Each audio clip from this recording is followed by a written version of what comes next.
Hello, hello, welcome back. Weekly energy reading from the children to the parents. So if you are new here, I download and channel 2 different messages from the children, and you get to decide if you're going to be answered by message number 1 or message number 2. So I will dive right in. Message number 1, the song Free Falling from Tom Petty is coming through like loud and clear. So this child wants to be kind of let loose. They want to be free. They kind of want to break from the norm. They want to be just like literally like fledging the nest. Like they kind of need to have that experience. So it's like, you think of the lyrics of Free Falling, like that's kind of what they want. They want to experience that. They want to see like what that feels like when they are just away from, the norm, and to hold them back. So what they're saying is like, when you hold me back, I'm going to push forward more resistance. So the more you push me into a corner, the more you push me into some ideals, like the harder they're going to fight back, which is why this is so heavy for you. There's so much resistance here, both for you and for them, is because it's like we're trying to push them into a little box.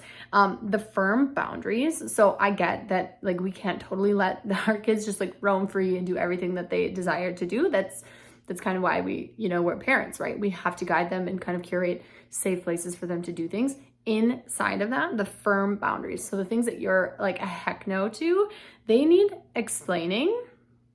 And it's not just like this no because I said no kind of concept. They're a little bit like, nope, that's not what we're here to do. We're here to break systems. We're here to question things. We're here to do this. And we need to give them a safe space to do that as their parents, because what this will do, and this will be beneficial, I promise, as much as it feels like more work for us, but what we're doing is creating the next generation of adults who can have healthy conversations about things they disagree with. That's a very big problem that we have nowadays. Like we have very passive aggressive people who are not willing to talk about it, and we have people who are so willing to talk about their side and not even see the other. And that's not going to work. That's not this new earth. It's not this new age. It's not where we're going. These kids need to learn how to just have healthy conversations, healthy discussions, like healthy debates. And that's kind of part of this, like, that's partly why we're seeing this now, is because these kids kind of are like, that doesn't sit right. Let me ask about it. And nobody's telling them that they can ask, because there's almost just like this demanded, like respect for authority. And that's just something that's just not going to work with them. That's why this resistance is so heavy and so hard.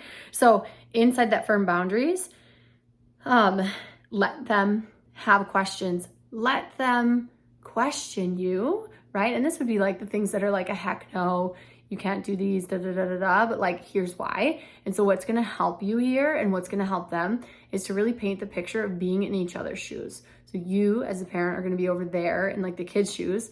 If I were 3, if I were 6, if I were 14, what would I be feeling right now when I'm met with, you can't, right? And then same for them, like kind of take them and paint this picture of what it's like over here for you to be the parent of the 3, 6, 14-year-old, wherever they are, and like help them, because that full circle picture is really actually, it's going to help them like understand like, oh, I actually get it now, because over here in my 6-year-old self, I'm only seeing this side of it. But now that I can see that side, again, this is just going to help them have healthy conversations when they have disagreements.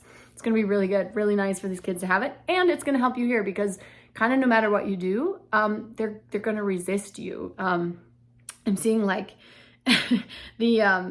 like in Moana, right? She really wants to go to the ocean, and everyone just says no.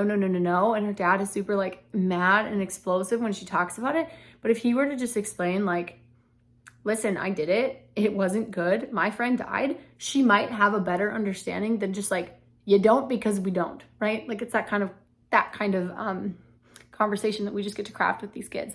And it's gonna be better. I know it's a lot more work to do that and explain to them, and it may take like a minute or 2 longer for your conversations, or it's gonna take a lot longer depending on how old your kid is, but it will be better, and they will start to respect you more because you're respecting them. So it's like, if you want to be met with resistance, give them resistance. If you want to be met with respect, start giving them respect. If you want to be met with understanding, start providing understanding, right? Like this equal and opposite type thing.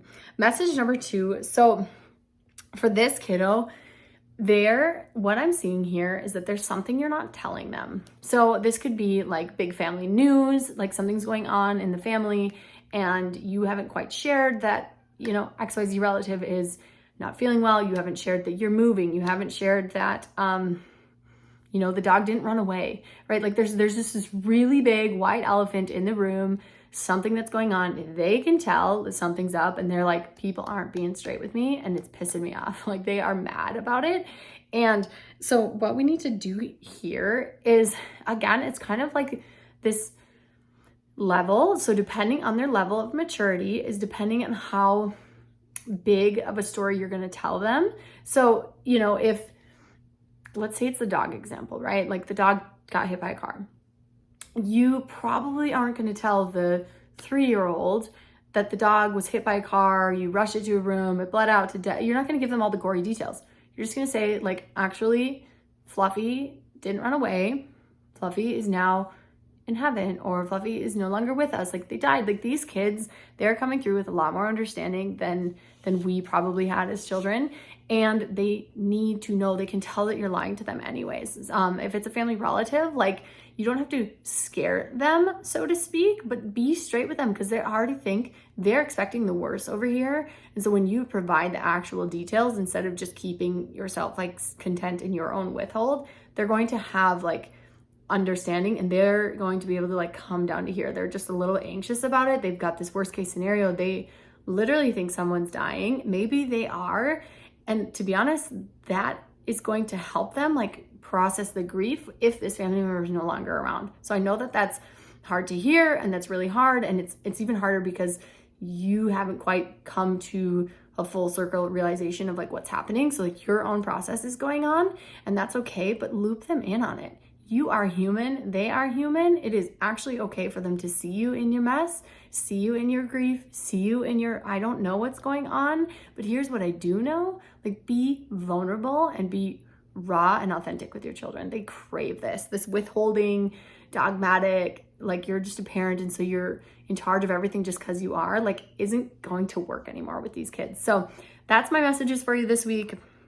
We got free falling and we got tell me what the heck is going on because they know what something's up anyways. And let me know, drop in the comments which kiddo, which message landed for which kiddo or what you would like to see in some more tips and content ideas for me, because I am always happy to provide you with more tools and more insights so that parenting is not as much of a struggle with your super energetic and spiritual children. All right, have a wonderful week. Blessings.